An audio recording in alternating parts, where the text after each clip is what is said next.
प्रश्नावली 5.3 का question number 8 कह रहा है उस एपी के प्रथम 51 पदों का योग ज्ञात कीजिए जिसके दूसरे और तीसरे पद क्रमशः 14 और 18 हैं। ठीक है, चलिए हमें क्या ज्ञात करना है, प्रथम 51 पदों का योग यानी कि एस 51 ज्ञात करना है। तो यहाँ पे नोट्स में एस 51 बराबर वाट, A2 बराबर क्या होता है, ए प्लस डी बराबर 14 दिया हुआ है और A3 बराबर ए प्लस 2D 18 दिया हुआ है। ये होता है ना, समीकरण 1 मान लिया, समीकरण 2 मान लिया। अब समीकरण 1 माइनस 2 से जब 1 माइनस करेंगे तो सबका चिन्ह चेंज होगा, माइनस माइनस माइनस, डी बराबर आ गया 4।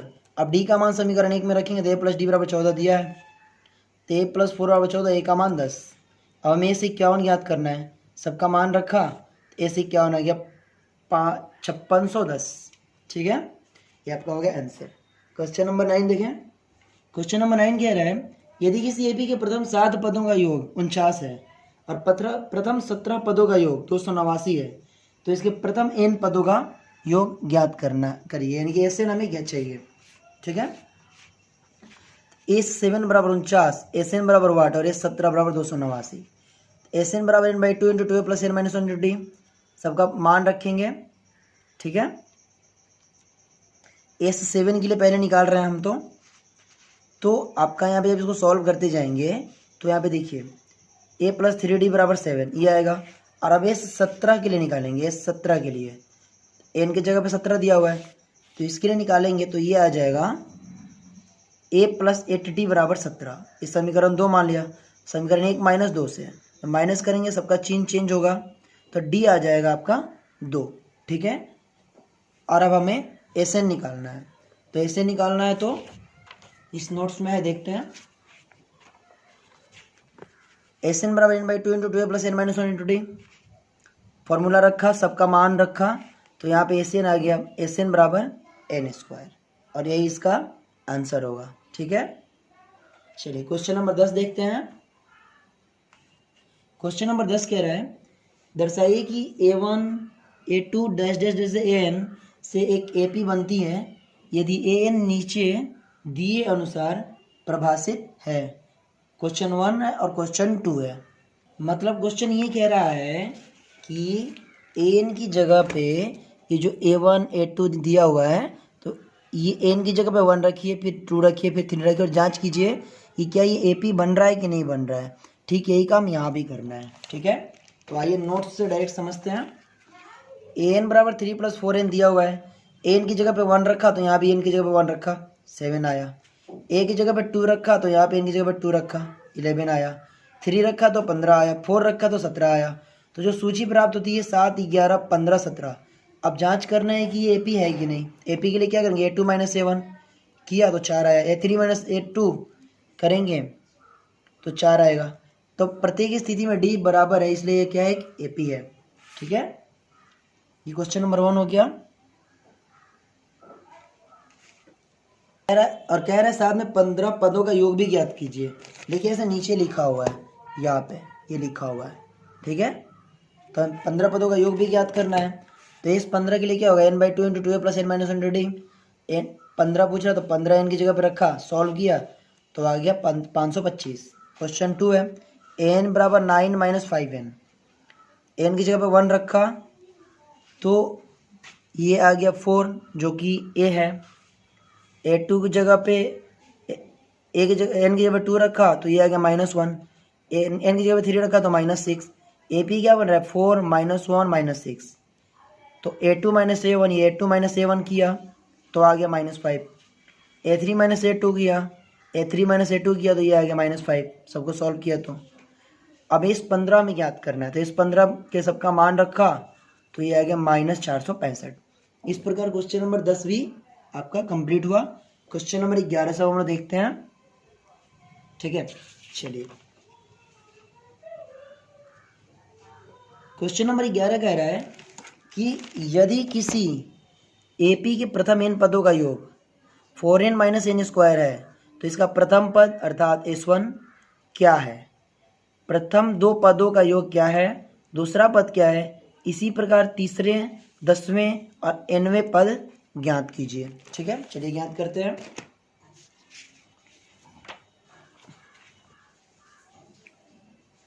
चूंकि दिया हुआ एस एन बराबर 4n माइनस एन स्क्वायर और ए बराबर क्या है एस, ठीक है, ए बराबर एस होता है। देखिए एस एन बराबर 4n माइनस एन स्क्वायर दिया हुआ है और एस वन जो यानी पहला पद है वही ए भी होता है, तो ए बराबर क्या होगा एस वन होगा। अब जब यहाँ पे वन आ गया एस की एन की जगह पे, तो यहाँ पे जब एन की जगह पे वन आ गया तो हम यहाँ पे सब पे एन की जगह पे वन लिख सकते हैं, यानी 4 का जगह 4 एन की जगह पे 1 लिखा, माइनस का माइनस और एन यानी कि 1 का स्क्वायर, सॉल्व किया तो 3 आ गया, ए आ गया 3, यानी कि S1 भी आ गया 3, एक ही बात है।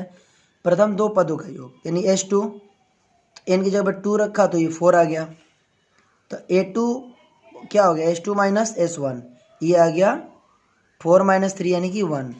S3 क्या हो जाएगा S3 हो जाएगा, एन की जगह पे 3 रखा तो आ जाएगा 3। इस तरह A3 क्या हो जाएगा S3 माइनस S2, ये आ जाएगा -1। तो A10 क्या हो जाएगा S10 माइनस S9। जब इसको हम लोग सॉल्व करेंगे, S10 का मतलब क्या है कि ये जो है SN बराबर 4n माइनस एन स्क्वायर, यही यहाँ पे हम रखे हैं। S10 बराबर 4n का वैल्यू रखा माइनस S9 का वैल्यू रखा, जब इसको सॉल्व किया तो आ गया -15। उसी प्रकार an बराबर SN माइनस SN माइनस 1, जब इसका वैल्यू सबका ऐसे पुट किया तो ये आ जाएगा an का मान 5 माइनस 2n, और यही इसका आंसर होगा। ठीक है, इस प्रकार क्वेश्चन नंबर 11 कंप्लीट होता है। क्वेश्चन नंबर 12 देखते हैं।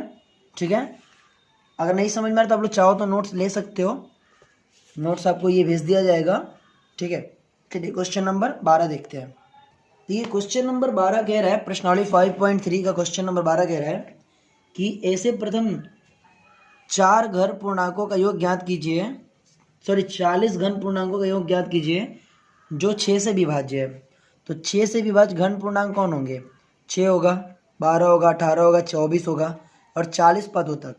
इसका क्या ज्ञात करना है, योग ज्ञात करना है। ए बराबर 6, डी बराबर 12 माइनस 6 यानी कि 6 और एन 40। एस एन ज्ञात करना है, तो एस 40 ज्ञात करना है, तो सब n/2 2 प्लस n-1 फार्मूला रखा, सबका मान रखा, ये आ गया 4920। ठीक है, क्वेश्चन कंप्लीट।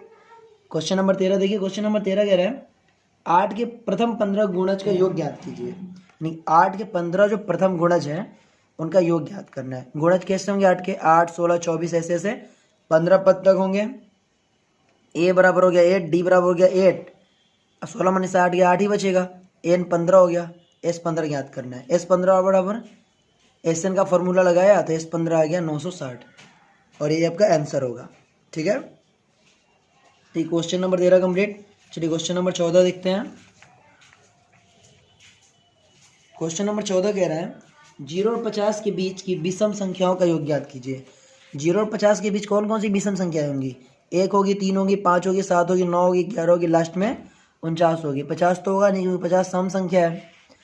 ए बराबर हो गया 1, डी बराबर हो गया 2, 3 माइनस गया 2, 5 में से 3 गया 2, डी बराबर 2 आ गया, एन आ गया 49। अब हमें क्या ज्ञात करना है, एन और एस एन।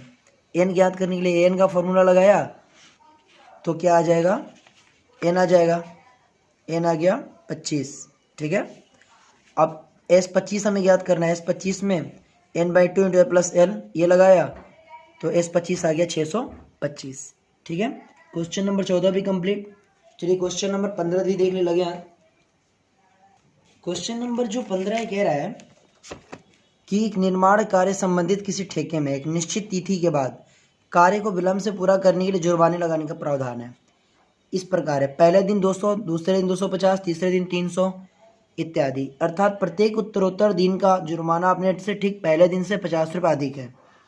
एक ठेकेदार को जुर्माने के रूप में कितनी राशि अदा करनी पड़ेगी, उसे 30 इस प्रकार के 30 दिन का विलंब कर देता है। मतलब कि ठेकेदार है वो कोई काम करता है, वो अगर टाइम से लेट से काम करता है ना, अगर मान लो उसे आज काम खत्म करना है, अगर आज नहीं किया तो सिर्फ 200 रुपये पेनाल्टी देना पड़ेगा, जुर्माना देना पड़ेगा। कल नहीं किया तो 250 देगा, उसके बाद नहीं किया 300 देगा। इस तरह उसने 30 दिन काम लेट से किया तो उसे कुल कितना जुर्माना देना पड़ेगा, क्वेश्चन यही कह रहा है। इस प्रकार जुर्माने के रूप में प्रथम, दूसरे, तीसरे दिन और 30वें दिन तक अदा की गई राशि की सूची। पहले दिन 200 देगा, दूसरे दिन 250, तीसरे दिन 300, फिर 350, इस तरह 30 दिन देगा। ए हो गया 200, डी हो गया 250, सॉरी डी हो गया 250 माइनस 200 यानी 50, एन 30, ठीक है। डी समान है इसलिए सूची एपी में है। हमने ये भी चेक कर लिया सूची एपी में है कि नहीं है। अब हमें एस एन ज्ञात करना है, कुल पैसों का योग ज्ञात करना है ना, तो एस एन ज्ञात होगा। तो एस एन क्या है, n/22 प्लस एन।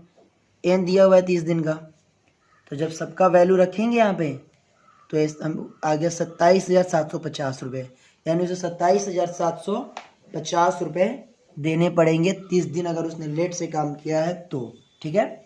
इस प्रकार question number 15 complete. Question number 16 जो अगले वीडियो में देखते हैं। अगर आप लोग नोट्स चाहिए तो डिस्क्रिप्शन में व्हाट्सअप नंबर है, आप व्हाट्सअप कीजिए, आपको 1 से लेके 15 चैप्टर का नोट्स मिल जाएगा। केवल आपको 200 रुपये उसके पेमेंट करने होंगे, ठीक है। चलिए फिर क्वेश्चन नंबर 16 देखते हैं, वो अगले वीडियो में, ठीक है। अपना ध्यान रखिए, चलिए फिर बाय।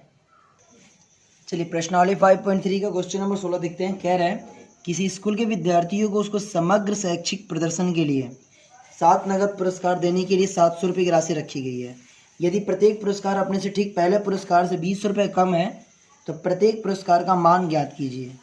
मतलब कि 700 रुपये की टोटल राशि है और 7 लोगों को देनी है। एक को कुछ देना है, उसके बाद जो देना है उसको 20 रुपये कम है उसका रेट, फिर उसके बाद जो दिया जाएगा उसको उससे 20 रुपये कम देना है। इस प्रकार टोटल राशि हमें देनी है और 7 लोगों को मैंने बांटनी है। तो ऐसे ये सवाल है, इसको समझते हैं सीधा नोट से। हमें माना कि जो प्रथम पुरस्कार की राशि वो है ए रुपीज़, दूसरा जो होगा ए में से 20 कम होगा, तीसरा ए में से 40 कम होगा, ठीक है।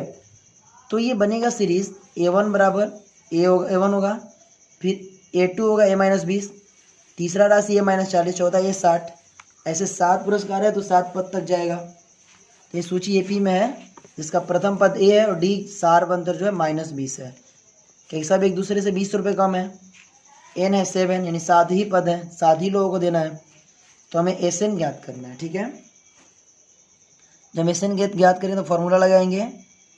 एस एन जो है 700 रुपये टोटल राशि, इसलिए एस एन का फॉर्मूला लगाएंगे तो यहाँ से आ जाएगा ए, यानी कि ए जो है वो 160 रुपये है। जो पहला पुरस्कार है वो 160 दिया जाएगा, दूसरा पुरस्कार 160 में से 20 घटेगा यानी 140, तीसरा 140 में से 20 घटेगा 120, फिर 100, ऐसे ऐसे करके दिलाएगा, ठीक है। तो ये आंसर हमारा आ गया है। अब क्वेश्चन नंबर जो है 17 देखते हैं। क्वेश्चन नंबर 17 कह रहा है एक स्कूल के विद्यार्थियों ने वायु प्रदूषण कम करने के लिए स्कूल के अंदर और बाहर पेड़ लगाने के बारे में सोचा।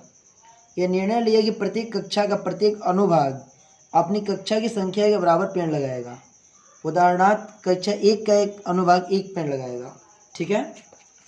कक्षा 2 का अनुभाग 2 पेड़ लगाएगा, कक्षा 3 का अनुभाग 3 पेड़ लगाएगा इत्यादि, और ऐसा कक्षा 12 तक के लिए चलता रहेगा। प्रत्येक कक्षा के 3 अनुभाग हैं। इस स्कूल के विद्यार्थियों द्वारा लगाए गए कुल पेड़ों की संख्या ज्ञात कीजिए। कहने का मतलब है कि क्वेश्चन नंबर 17 है ना, कि 1 से लेके 12 क्लास तक कुल कक्षाएं हैं और सब में उसके अंदर कुछ कुल कक्षाएं हैं। ये 1 कक्षा में 3 है, यानी कि क्लास 1A है, क्लास 1B है, क्लास 1C है, ठीक है। तो अगर क्लास 1 में 3 क्लास है तो ये सब 1 क्लास में तो एक एक पेड़ लगाएंगे। अगर वही 2 क्लास में होते हैं तो 2A, 2B, 2C, समझ में आ रहा है बात, ऐसे क्लास हैं। तो क्लास 2 में है तो ये 2-2 पेड़ लगाएंगे तीनों। तो ये कह रहा है कि क्लास 12 तक ऐसे ही चलता है, तो टोटल कितने पेड़ लगेंगे, ठीक है। तो देखिए मान लीजिए फर्स्ट क्लास है, सेकेंड है, इस तरह से 12 क्लास है। तो पेड़ों की सूची, क्लास 1 में 3 क्लास हैं तो 1 क्लास में जो है एक एक पेड़ लगाएंगे, तो 3 × 1। क्लास 2 में 2-2 पेड़ लगाएंगे, क्लास 3 में 3-3 पेड़ लगाएंगे, लेकिन सब में 3-3 क्लास है। क्लास 3 में 3 क्लास है, क्लास 4 में 3 क्लास है, तो क्लास 4 में जो 4-4 पेड़ लगाएंगे। इस प्रकार जो सीरीज़ बन रहा है 12 पदों तक, वो 3, 6, 9, 12 ऐसे बनते जा रहा है 12 पदों तक। ये सूची एपी में है तो A = 3, D = 3, N = 15, S 12 ज्ञात करना है, ठीक है। S12 का फॉर्मूला लगाया तो टोटल पेड़ आ गए 234। इस प्रकार कुल 234 पेड़ लगाए जाएंगे। ठीक है, क्वेश्चन नंबर 17 भी कंप्लीट। क्वेश्चन नंबर 18 और 19 जो है वो अगले वीडियो में देखते हैं। ठीक है, तब तक इसे आप लोग प्रैक्टिस कीजिए। चलिए फिर बाय।